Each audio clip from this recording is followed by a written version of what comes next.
எங்களுக்கும் அவங்களுக்கும் கொள்கை ரீதியாக தத்துவார்த்த ரீதியாக எதிர்ப்பு என்பது எல்லாருக்கும் தெரியும். அப்படி இருக்கிற போது அதாவது அவங்களோட போய் ரகசிய உடன்பாடு வச்சு நாங்கள் என்ன செய்வோம்? காலம் முழுசும் சண்டை போட்டுக்கலாம், அது வேற விஷயம். ஒரு நல்ல நிகழ்வு நடக்கிற போது கூப்பிடுவது என்பது மனித இயல்பு, ஒரு நாகரிகமும் கூட. இந்த பெருந்தன்மை இருக்குல்ல, இந்த நாகரிகம் இது மக்களிடம் இருக்கும். சில அரைவேக்காட்டு அரசியல்வாதிகளிடம் அது இருப்பதில்லை, அது பாவம். ராகுல் காந்தியை கூப்பிடாதது ஒரு விமர்சனத்துக்கு உள்ளாகி இருக்கு. அதை நீங்க எப்படி பாக்குறீங்க? இல்ல, அது நம்ம தெரிஞ்சே தான் செய்தது. அரசியல் நாகரிகம் கருதி நீங்க சொல்ற மாதிரி அதை இன்னும் தெளிவு கொஞ்சம் உடைச்சு சொல்லணும்னா, அரசியலில் சங்கடங்கள் வேண்டாம். அவர் கலைஞரை இவ்வளவு தூரம் சொல்றாரு அப்படின்னா, அவன் தலைவர் கலைஞர் என்கிற ஒரு மாமனிதன் எல்லா மக்களாலும் போற்றப்படக்கூடிய தலைவர் அப்படிங்கறத தானே வரலாறு பார்க்கும். நம்ம அதைத்தான் பார்க்கணுமே ஒழிய. ஆனா பாஜகவுக்கு திமுக மீதான ஒரு பார்வை மாறி இருக்கு. அப்படி இருந்தாலும் அந்த சூழ்ச்சி வலையில் திமுக விழாது. திமுக என்பது என்றைக்கும் எடுத்த எந்த கொள்கையோ அதுல நாங்க நின்றுருக்கோம். அப்ப திமுக பாஜக உறவை முடிச்சு போடுறது அப்படின்ற விஷயத்தை எதிர்க்கட்சிகள் முன்வைக்கிறாங்க இல்லையா? அந்த களத்தில் அவர்களுக்கு அரசியல் செய்வதற்கு வேறொன்றும் இல்லை. எனவே அட்டக்கத்தி எடுத்துக்கிட்டு சண்டை போடுற மாதிரி ஒண்ணுமில்லாத இந்த விஷயத்தை எடுத்து சண்டை போடுறாங்க.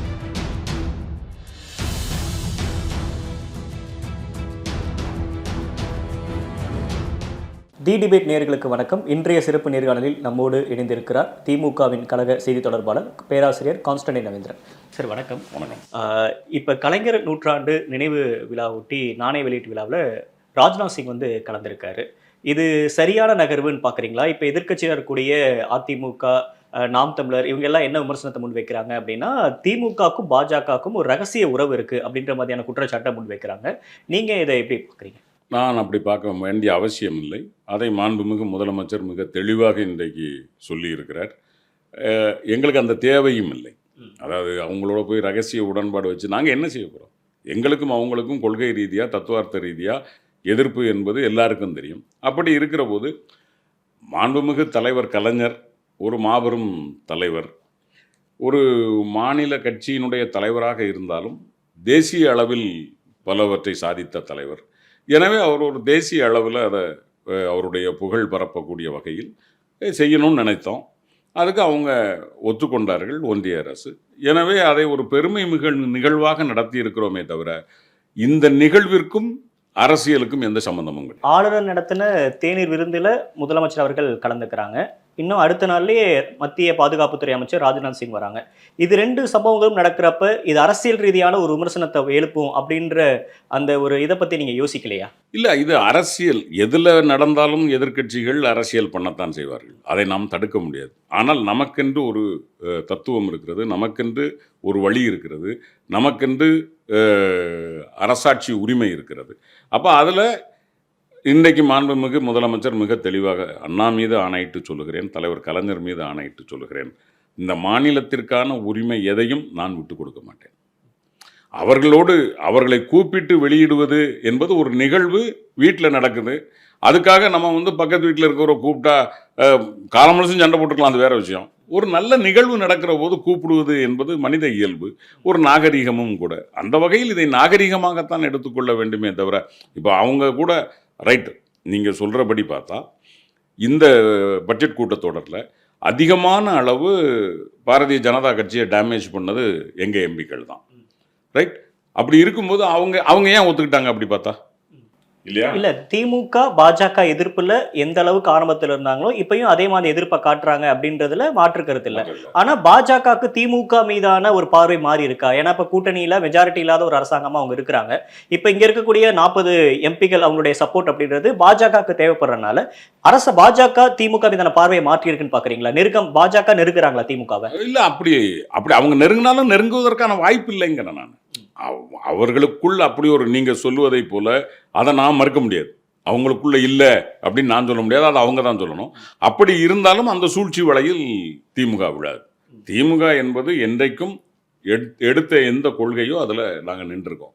ஆதரித்தாலும் திடகாத்திரமாக ஆதரித்திருக்கிறோம், எதிர்த்தாலும் உறுதியாக எதிர்த்திருக்கிறோம். எனவே எங்களுக்குள் எந்த இதுவும் இல்லை. இது தலைவர் கலைஞருக்கு ஒரு நூற்றாண்டு விழா அப்படிங்கிறது ஒரு தலைவருக்கு, எல்லா தலைவர்களுக்கும் வாய்த்து விடக்கூடியதில்லை அந்த மாதிரியான ஒரு வாய்ப்பு. அப்போ அப்படி ஒரு வாய்ப்பு வரும் பொழுது அதை தொண்டர்கள் மட்டுமல்ல, தலைவர் கலைஞரை வந்து நீங்கள் திமுக தலைவராக மட்டும் பார்க்க முடியாது. இனிமே அவர் வந்து ஒரு தமிழ் சமூகத்திற்கான ஒரு தலைவர். அவருக்கு வந்து ஒரு பெருமை சேர்க்கணும் அப்படிங்கிறதுக்காக நடத்தப்பட்ட ஒரு விழாதானே தவிர இதில் அரசியல் இல்லை, அரசியல் பார்க்க வேண்டியது. இப்ப சில மாதங்களுக்கு முன்னாடி தேர்தல் பிரச்சாரத்துல இங்க வருகை தந்த பாஜக தலைவர்கள் நேரடியாக திமுக அரசாங்கையும் கலைஞர் அவர்களையும் விமர்சிச்சு பேசினதை நம்ம பார்த்திருப்போம். அப்படி இருக்கிறப்ப மத்திய பாஜகல ஒரு முக்கிய கேபினெட்ல இருக்கவங்களே நம்ம கூப்பிடுறது அப்படின்றது பொதுமக்கள் எப்படி புரிஞ்சுக்குவாங்க? தேர்தல் நேரத்துல விமர்சிக்கிறாங்க, அவங்களே மறுபடியும் கூட்டு நாணய வெளியீட்டு லெவலில் அவங்கள இது பண்ணும் அப்படின்ற இது நீங்க ஃபார்முலாட்டியே புரிஞ்சுக்க முடியுது. பட் இருந்தாலும் பொதுமக்கள் மனநிலை இது எது மாதிரியான தாக்கத்தை இல்லை, பொதுமக்கள் எனக்கு தெரிந்து உறுதியாக சொல்லுகிறேன், குறிப்பாக தமிழ்நாட்டு மக்கள், அவர்களுக்கு இந்த அரசியல் நாகரிகம் உண்டு. நான் மீண்டும் மீண்டும் நான் சொல்கிறேன்னு தவறாக எடுத்துக்காதீங்க. ஜெயலலிதா அம்மையாரினுடைய நினைவகத்தை பார்க்க வந்த மேற்கு மண்டலத்தை சார்ந்த தாய்மார்கள், சகோதரர்களை விட்டுருங்க, அதிமுக சகோதரர் விட்டுருங்க, தாய்மார்களே அவங்க இதையும் பார்த்துட்டு இங்கே வந்து அண்ணாவையும் தலைவர் கலைஞர் இதையும் பார்க்குறாங்க. என்னன்னு கேட்டால், உண்மையாக சொல்கிறேன், படிக்காத தாய்மார்கள், ரொம்ப சாதாரணமாக சொன்ன அவங்களும் எங்களுக்கு உழைத்த தலைவர்.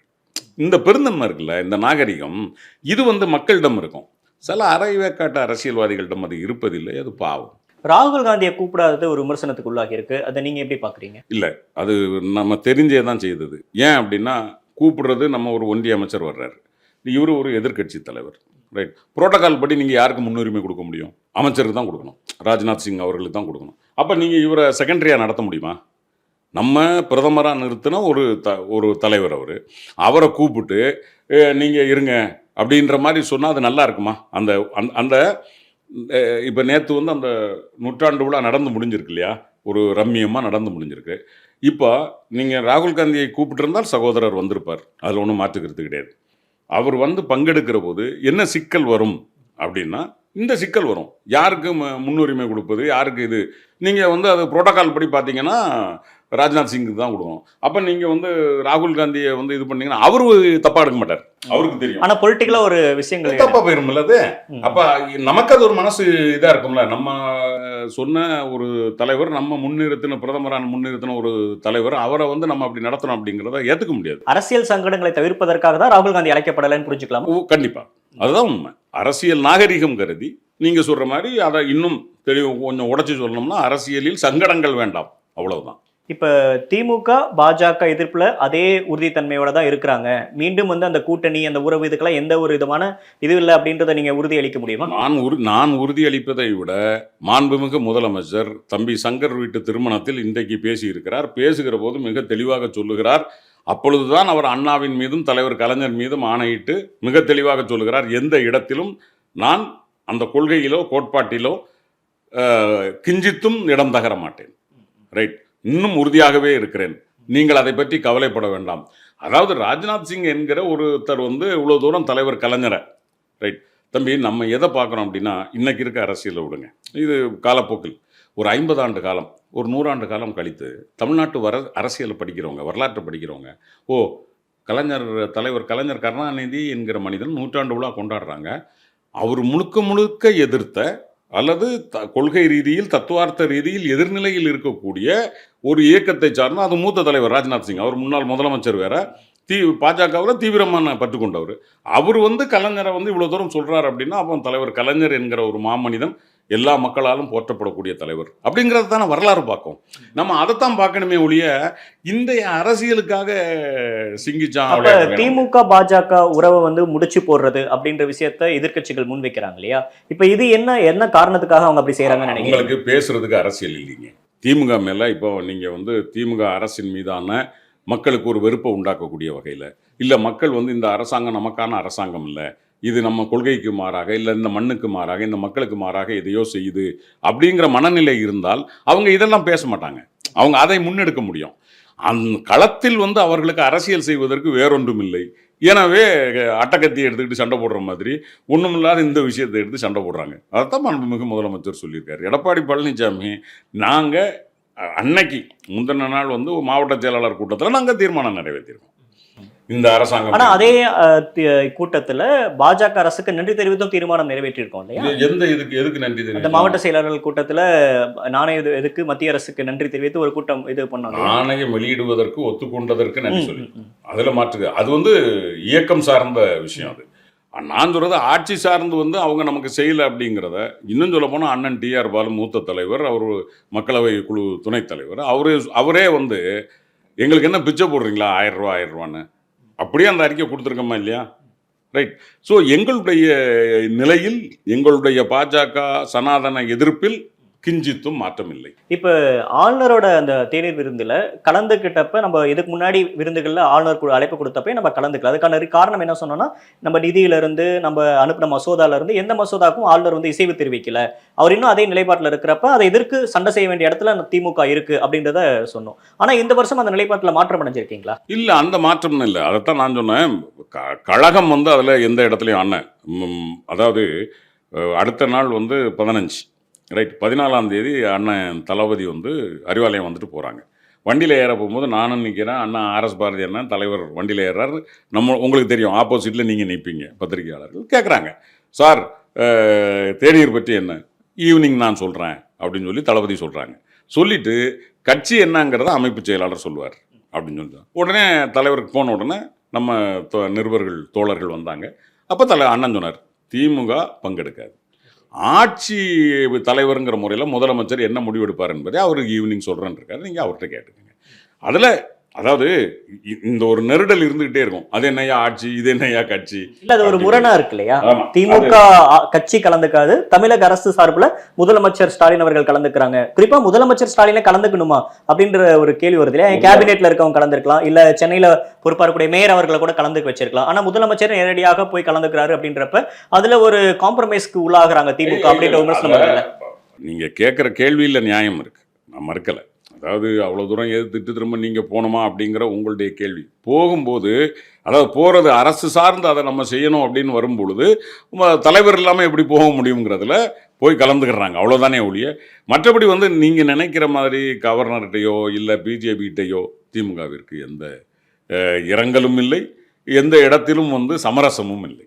நிறைய விஷயங்கள் பகிர்ந்துக்கிட்டீங்க. நேரம் கொடுத்தமைக்கு நன்றி. Thank you sir. மிக்க நன்றி.